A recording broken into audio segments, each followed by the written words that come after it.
माझे नाव वरद आहे.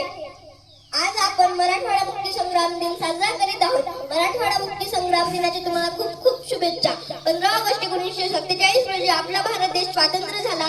पण त्यावेळी आपला भारत देश विविध संस्थानांमध्ये विखुरलेला होता.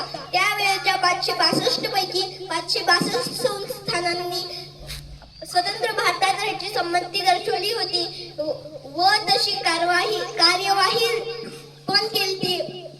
मात्र हैदराबाद, जम्मू काश्मीर, जुनागड या संस्थानांनी भारतात राहायची संमती दर्शवली नव्हती. हैदराबाद संस्थानावर मीर उस्मान अली खान याचे राज्य होते. हा निजाम होता. निजामापासून मुक्ती भेटावी म्हणून स्वामी रामानंद तीर्थ यांच्या नेतृत्वात लढा सुरू झाला. निजामाने जनतेवर खूप अत्याचार केले. खूप शूरवीरांनी संस्थांनी मुक्त व्हावी म्हणून आपले बलिदान देखील दिले. शेवटी तत्कालीन गृहमंत्री सरदार वल्लभभाई पटेल यांनी पोलीस कारवाईची घोषणा केली.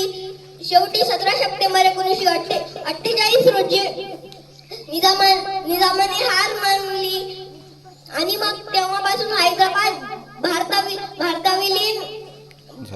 विलीन झाला. शेवटी एवढेच म्हणेन, मराठवाड्याच्या भूमीने पाहिली ती